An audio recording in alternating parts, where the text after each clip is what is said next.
नमस्कार। मुंबई के शिवाजी पार्क स्थित बंगाल क्लब से मैं Sohit Mishra city centre show लेकर आपके सामने हाजिर हूं। मुंबई सहित देश भर में जो दुर्गाष्टमी का त्योहार है उसे जोर शोर से मनाया जा रहा है। ये मुंबई के बंगाल क्लब स्थित जो प्रसिद्ध मूर्ति है वो आपको हम दिखा रहे हैं। और दूसरी ओर जो अष्टमी का दिन है उस दिन आप देखेंगे कि बड़े पैमाने पे जो लोग हैं वो यहाँ पर आए हुए हैं।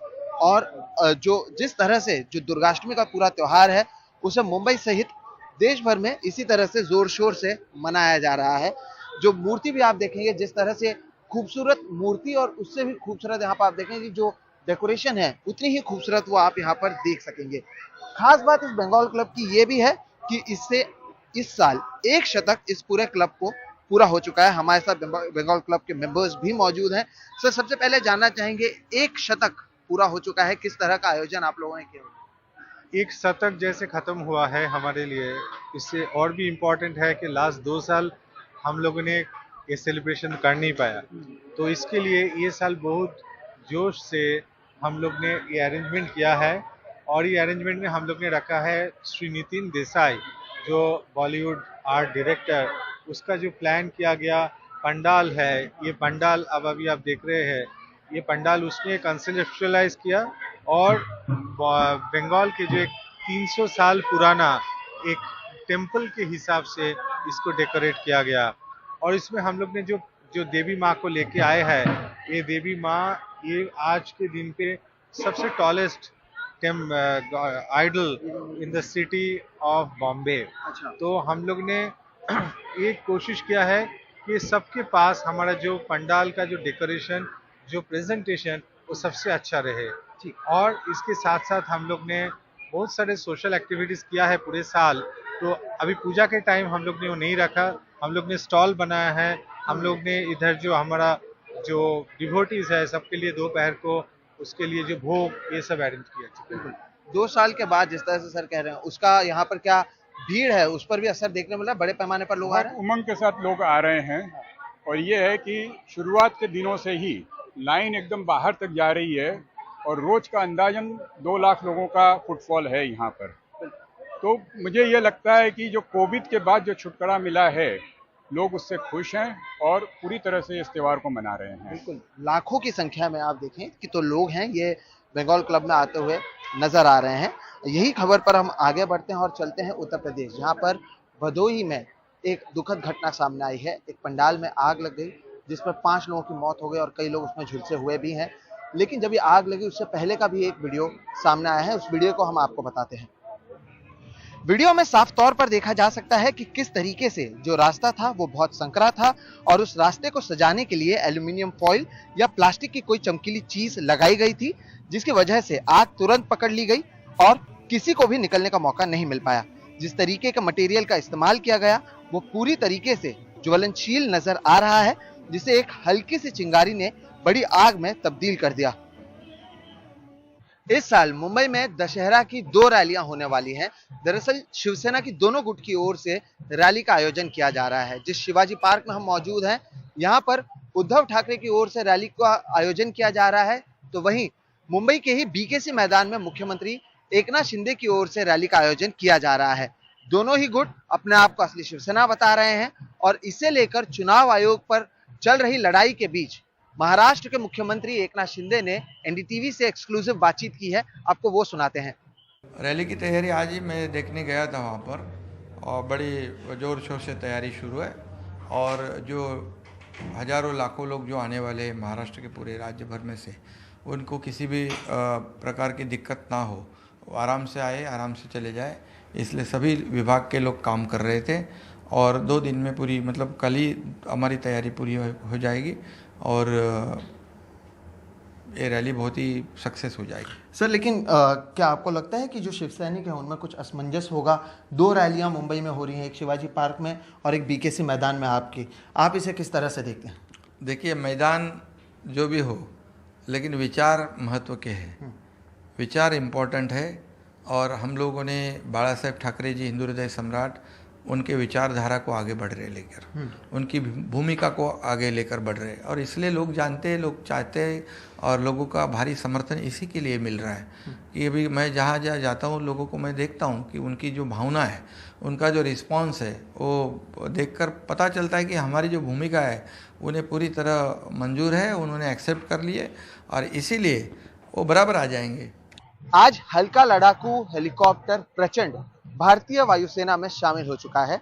इस हेलीकॉप्टर का रणनीतिक महत्व काफी ज्यादा बताया जा रहा है। ये कहा जा रहा है कि जो पहाड़ी और दुर्गम इलाके हैं वहां पर ये काफी कारगर साबित होंगे, और इसके वायुसेना में शामिल होने से भारतीय वायुसेना की ताकत और बढ़ गई है।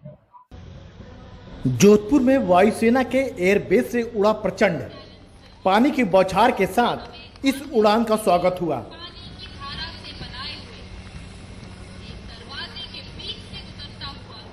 इसी के साथ हल्के लड़ाकू हेलीकॉप्टरों के एक नए युग में भारत दाखिल हो गया। देश में बनाए गए इस हेलीकॉप्टर को बाकायदा धार्मिक रीति रिवाजों के साथ वायुसेना को सौंपा गया। इस अवसर पर रक्षा मंत्री राजनाथ सिंह और air chief marshal V R. Chaudhary मौजूद रहे।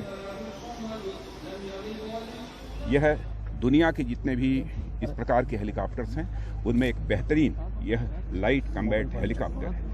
जैसा हमारे प्रधानमंत्री मोदी जी का संकल्प था कि यहाँ पर इंडिजिनस सारे प्लेटफार्म्स, वेपन्स और यह हेलीकॉप्टर्स और प्लेन्स बनने चाहिए, तो उनके इसी मंशा के अनुरूप, हमारे प्रधानमंत्री की मंशा के अनुरूप ही यह लाइट कॉम्बैट हेलीकॉप्टर जो कि पूरी तरह से इंडिजिनस है वह बना है। प्रचंड पहाड़ी और दुर्गम इलाकों में बहुत कारगर माना जा रहा है, जहां बड़े विमान उतर नहीं सकते। ये लगातार 3 घंटे और बहुत ऊंची जगहों पर भी उड़ान भर सकता है। 50 फुट से लंबा और 15 फुट से ऊंचा यह हेलीकॉप्टर 6 टन से कुछ कम का है और 330 किलोमीटर प्रति घंटे की रफ्तार से उड़ सकता है।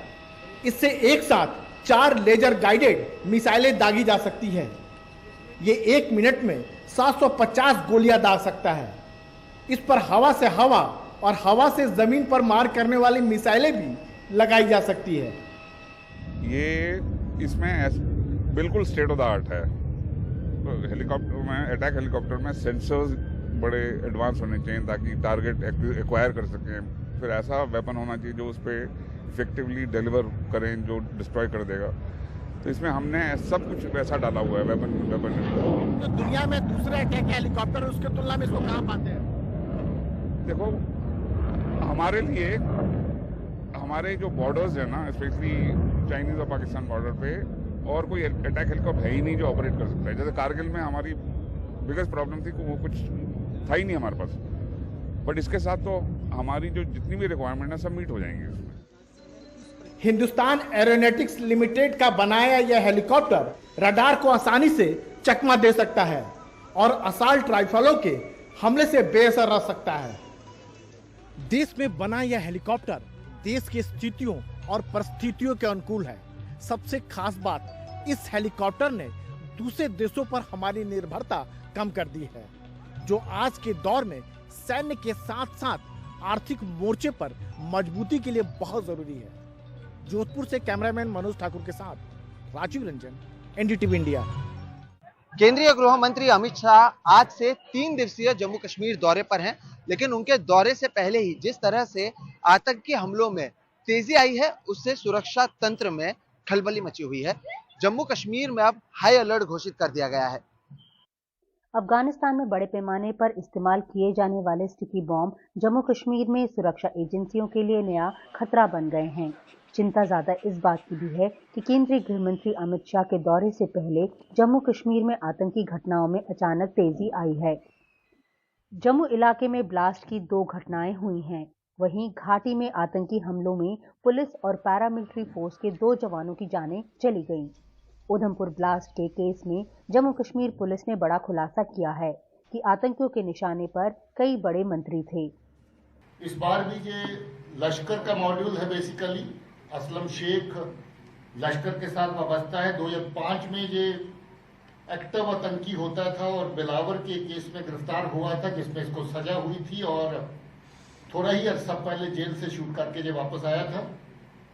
और जेल से छूटने के बाद ही ये पाकिस्तान में बैठे अमीन के खबीब जिसको कहते हैं उसके कांटेक्ट में आया और इसको ये कार्रवाई दी गई कि इस वक्त जो बड़ा एक विजिट दिल्ली से प्लान हो रहा है उसके पहले कोई बड़ी कार्रवाई की जाए और उसको जगह भी दी गई कि उधमपुर में जहां पहले किया था उसी जगह पर इस तरह के फिर से 2 बड़े धमाके जो हैं उनको अंजाम दिया जाए। पुलिस की जांच में सामने आया है कि 27 सितंबर को बसों में बम लगाने की प्लानिंग सरहद पार से रची गई थी। ऐसा तब हुआ जब वहां गृह मंत्री अमित शाह का दौरा होने वाला था। आतंकियों ने 2 आईईडी को एक्टिव किया और बसों में प्लांट कर दिया। आतंकियों ने एक बस में 7 घंटे का टाइमर सेट किया और दूसरी में उन्होंने 14 घंटों का टाइमर सेट किया था। बम धमाकों के पीछे मोहम्मद आमीन भट्ट का नाम बताया जा रहा है। आमीन भट्ट पाकिस्तान से ऑपरेट करता है। उसने असलम शेख को ड्रोन के जरिए 3 बम और 4 आईईडी भेजे। दोनों एक दूसरे को सोशल मीडिया के जरिए मिले थे। बताया गया है कि पाकिस्तानी दहशतगर्द पुराने आतंकियों के संपर्क में हैं और उन्हें एक्टिव कर रहे हैं। केंद्रीय गृह मंत्री जम्मू और कश्मीर दोनों जगहों पर पॉलिटिकल रैली को संबोधित करने वाले हैं। मैं रजौरी और पुंछ की तमाम आवाम से ये गुजारिश करता हूं कि 4 अक्टूबर मंगलवार सुबह 11 बजे रजौरी बस स्टैंड पहुंचे और हमारे मुल्क के होम मिनिस्टर जनाब अमित शाह साहब की इस रैली में शामिल हों। ये हम सब के लिए एक बहुत हिस्टोरिकल रैली होने वाली है। श्रीनगर में शाह उपराज्यपाल मनोज सिन्हा के साथ एक उच्च स्तरीय बैठक में भाग लेंगे। बैठक में पुलिस, सीएपीएफ और जम्मू कश्मीर और केंद्र की खुफिया एजेंसियों के वरिष्ठ अधिकारी भी शामिल होंगे। केंद्रीय गृह मंत्री अमित शाह का जम्मू कश्मीर का जो दौरा है बोथ पॉलिटिकली और साथ में सिक्योरिटी वाइज बहुत अहम है, क्योंकि इस बार भारतीय जनता पार्टी ने इस बार 50 पार का नारा दिया है। तो अगर 50 पार करने हैं तो सुरक्षा के लिहाज से और राजनीति के लिहाज से वहां के आवाम को जो है एक भरोसा दिलाने की बहुत सख्त जरूरत है। ऐसे में केंद्रीय गृह मंत्री का जो दौरा है वो बहुत अहम माना जा रहा है। नई दिल्ली से नीता शर्मा, NDTV इंडिया के लिए। आरएसएस भी अब देश में गरीबी, बेरोजगारी और गैर बराबरी पर चिंता जता रही है। आरएसएस नेता दत्तात्रेय होसबोले ने गरीबी को एक राक्षस की तरह बताया है। सवाल ये है कि इसे आरएसएस की ओर से बीजेपी पर हमला के तौर पर देखा जाए या फिर इस माहौल से पैदा हुए जो मायूसी है उसे नस्ब करने की कोशिश के तौर पर देखा जाए। ये रिपोर्ट देखिए। देश में गरीबी, बेरोजगारी और आर्थिक विषमता का संकट बढ़ा है और करोड़ों लोग इसकी चपेट में हैं। राष्ट्रीय स्वयंसेवक संघ यानी आरएसएस से जुड़े स्वदेशी जागरण मंच के एक वेबिनार में आरएसएस के जनरल सेक्रेटरी दत्तात्रेय होसबोले ने रविवार को आंकड़ों के साथ ये सवाल उठाया है। लगभग 20 करोड़ लोग गरीबी रेखा के नीचे जी रहे हैं। प्रतिदिन 375 रुपए से कम आय है। ऐसे लोग हिंदुस्तान में 23 crore people are having less than 375 rupees income per day. देश में गरीबी है, अनएम्प्लॉयमेंट है, तो वह एक बहुत बड़ी चुनौती है देश में गरीबी के कारण। होसबोले ने कहा कि इस चुनौती से निपटने के लिए पिछले कुछ वर्षों में कदम उठाए गए हैं, लेकिन कोरोना संकट के दौरान करोड़ों मजदूर पलायन को मजबूर हुए और इस दौरान देश में बेरोजगारी का संकट और बढ़ गया। सुप्रीम कोर्ट के फूड कमिश्नर रहे NC सक्सेना कहते हैं, सरकार के अपने ही आंकड़े दिखाते हैं कि पिछले कुछ साल में देश में गरीबी और बेरोजगारी बढ़ी है। जो भी गवर्नमेंट के आंकड़े आए हैं वे दर्शाते हैं कि गरीबी बढ़ी है और बेरोजगारी भी बढ़ी है। दत्तात्रेय होसबोले के बयान ने गरीबी और बेरोजगारी पर एक बड़ी राजनीतिक बहस छेड़ दी है। देखना यह है कि सरकार दत्तात्रेय जी के जो रेड अलर्ट है उसके ऊपर कार्रवाई करती है नहीं करती है। वो अब तक तो का ट्रैक रिकॉर्ड ये है कि असली मुद्दों पर जो देश के सामने हैं उनके ऊपर चर्चा नहीं हो रही है, उनके ऊपर कार्रवाई नहीं हो रही है। आपको मालूम होगा कि राहुल गांधी जी भी इन्हीं मुद्दों के ऊपर भारत जोड़ो यात्रा शुरू की है। आजादी के 75वें वर्ष में ये सामूहिक जिम्मेवारी होनी चाहिए कि लोक विमर्श में उन चीजों के कोई मायने न हो जिससे गरीब की थाली, मध्यम वर्ग के सरोकार का कोई सीधा ताल्लुक नहीं है। देश में गरीबी, बेरोजगारी और बढ़ती आर्थिक असमानता का जो सवाल आरएसएस नेता दत्तात्रेय होले ने उठाया है, वो बात किसी से छिपी नहीं है। इन मुद्दों और चुनौतियों पर पिछले कई साल से देश में बहस चलती रही है। अब देखना महत्वपूर्ण होगा कि होसबोले के इस बयान के बाद सरकार की सोच और रणनीति में कोई बदलाव आता है या नहीं। फरीदाबाद से जेवियर के साथ हिमांशु शेखर, एनडीटीवी इंडिया। कर्नाटक के विजयपुरा के एक गांव में एक शिक्षक के रिटायर होने पर ऐसी भव्य यात्रा निकाली गई कि बड़े बड़े नेता भी आश्चर्यचकित हो गए होंगे। लोगों का प्यार यही नहीं रुका, इस शिक्षक को सोने चांदी से भी नवाजा गया। ये रिपोर्ट देखिए। विजयपुरा यानी बीजापुर का बिजजरगी गांव 40 साल इस स्कूल में पढ़ाने के बाद रिटायर हुए कोटाला सर के लिए कभी न भूलने वाला लम्हा। आसपास के गांवों और शहरों से उनके पुराने छात्र जमा हुए और तय हुआ कि जिस लगन और श्रद्धा से कोटाला सर ने सेवा की है उसे यादगार बनाया जाए। फिर क्या था, भव्य कार में उन्हें घुमाया गया और लोगों ने खुलकर प्यार और सम्मान जताया। ಬಹಳ ಮಂದಿ ನೋಡಿರಿ ಸರ್ ಏನು ಏನ್ ಮಾಡ್ತಾರಂತ ನೋಡಿರಿ ಆದ್ರೆ ಅವರು ಯಾವುದೋ ನನಗೆ ಏನೋ ಬರ್ತದೆ। सर बहुत ही मेहनत से काम करते रहे, ईमानदारी से काम करते रहे, सिर्फ अपनी जिम्मेदारी ईमानदारी से निभाते रहे, किसी से कुछ अपेक्षा नहीं की। बढ़िया काम किया। ये अवार्ड के लिए काम नहीं करते हैं, इनके अच्छे काम की वजह से अवार्ड खुद ही इन्हें ढूंढ कर इनके पास आ जाता है। ಆದರ್ಶ ಶಿಕ್ಷಕ ಪ್ರಶಸ್ತಿಗೆ ಭಾಜನರಾಗ್ತಾರೆ 1999-2000 सबों ने मिलकर अपने शिक्षक को 50 ग्राम सोना, तकरीबन 2 किलो चांदी और फ्रिज के अलावा लगभग 1 लाख रुपए नगद भी दी। सिर्फ कोटाला सर ही नहीं बल्कि उनकी पत्नी का भी साथ में सम्मान हुआ। यात्रा के दौरान रास्ते में संगीत बजता रहा। ರಾಷ್ಟ್ರ ಮಟ್ಟದಲ್ಲಿ राज्य ಮಟ್ಟದಲ್ಲಿ द्वितीय स्थान ಪಡೆದು राष्ट्र ಮಟ್ಟಕ್ಕೆ ಆಯ್ಕೆಯಾಗಿದ್ದಾರೆ ಕನ್ನಡಿ विद्यार्थी। जिन छात्रों को मैंने पढ़ाया है, राज्य और देश में काफी नाम कमाया है और मेरी एक छात्रा आयशा बिरादर का नाम मैं लेना चाहूंगा, जिसने अपनी लगन और मेहनत की वजह से जिले का नाम रोशन किया। और ऐसे और भी कई छात्र हैं जिन पर मैं गर्व महसूस करता हूँ। प्रथम ಮತ್ತು तृतीय स्थान ಪಡೆದು ನಮ್ಮ ಜಿಲ್ಲೆಗೆ कहते हैं कि आज के दौर में गुरु और शिष्य के रिश्तों में फासला बढ़ा है, लेकिन विजयपुरा में कोटाला सर का जिस तरह सम्मान हुआ उससे लगता है कि अगर गुरु अपना धर्म सही तरह निभाएं तो शिष्य भी पीछे नहीं रहेंगे। विजयपुरा से ब्यूरो इनपुट्स के साथ बेंगलुरु से निहाल किदवई, एनडीटीवी इंडिया। मुंबई में क्या अचानक से ड्रग्स की मांग बढ़ गई है? ये सवाल इसलिए क्योंकि पिछले एक हफ्ते में अलग अलग कार्रवाई में डीआरआई, कस्टम्स और एनसीबी ने 2000 करोड़ से ज्यादा के ड्रग्स बरामद किए हैं। सवाल ये है कि क्या ड्रग्स की तस्करी बढ़ी है या फिर एजेंसियों की कार्रवाई? मुंबई एयरपोर्ट पर 26 सितंबर को पकड़ी गई 13 करोड़ की ब्लैक कोकीन। बोल्विया की एक महिला ब्राजील से मुंबई अपने बैग में छुपा कर लाई थी।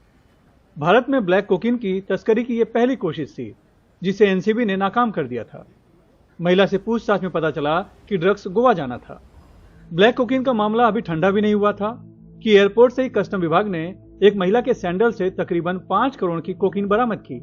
2 दिन बाद ही डीआरआई ने वाशी में संतरा ले जा रहे एक ट्रक से 196 किलो एमडीएमए ड्रग्स और 9 किलो कोकीन बरामद किया, जिसकी अंतर्राष्ट्रीय बाजार में कीमत 1476 करोड़ बताई जा रही है। धरपकड़ यही नहीं थमी। कस्टम विभाग ने मुंबई एयरपोर्ट पर आई एक विदेशी महिला के ट्रॉली बैग से 5 किलो हाई क्वालिटी हीरोइन बरामद की, जिसकी बाजार में कीमत 35 करोड़ के करीब बताई जा रही है। सवाल है, अचानक ऐसा क्या हुआ कि ड्रग्स की इतनी खेप पकड़ी जाने लगी है? जनरल अंदाजा लगा सकते हैं कि गोवा में इसकी या फिर महाराष्ट्र में इसकी डिमांड बढ़ने वाली थी, इसलिए ये लोग लाए थे। ड्रग्स कार्टेल पर नजर रखने वाले जानकारों के मुताबिक क्रिसमस के चलते दिसंबर और जनवरी महीने में विदेशी सुरक्षा एजेंसियां अलर्ट मोड पर रहती हैं, इसलिए ड्रग्स तस्कर भी उस दौरान अपनी गतिविधियां कम कर देते हैं। लेकिन उस दौरान भी कारोबार चलता रहे, इसलिए भारत में सितंबर-अक्टूबर महीने से ही ड्रग्स लाकर स्टोर करना शुरू कर दिया जाता है। वर्तमान में पकड़ी जा रही ड्रग्स भी उसी भविष्य में बढ़ने वाली डिमांड की सप्लाई चेन का हिस्सा है। मुंबई से कैमरामैन प्रवीण रोहित के साथ सुनील सिंह, एनडीटीवी इंडिया के लिए। सिटी सेंटर में फिलहाल वक्त है एक ब्रेक का। ब्रेक के बाद मुंबई सहित देश भर में हो रहे दुर्गाष्टमी की रौनक आपको बताएंगे। आप देखते रहिए सिटी सेंटर शो।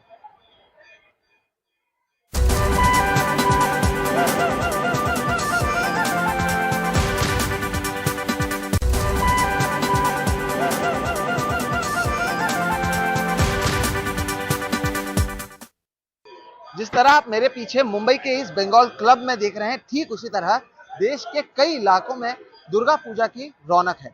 लेकिन सबसे ज्यादा आकर्षण का केंद्र बने हुए हैं कोलकाता के पंडाल। कोलकाता के संतोषपुर लेक पल्ली दुर्गा के इस पंडाल की थीम है दूरदर्शन और प्रसार भारती। साथ ही पुराने टेलीविजन और एंटीनाज भी यहाँ पर सजाए गए हैं। 60 से ज्यादा कलाकारों ने इस पंडाल को तैयार किया है। यहाँ सजाई गई दुर्गा प्रतिमा करीब 42 लाख रुपए की लागत से बनी है। सिटी सेंटर में आज फिलहाल इतना ही और आपको छोड़े जाते हैं गुलुची नृत्य के साथ। ये पारंपरिक नृत्य है जिसके जरिए दुर्गा माँ की आराधना की जाती है। आप देख रहे थे सिटी सेंटर शो।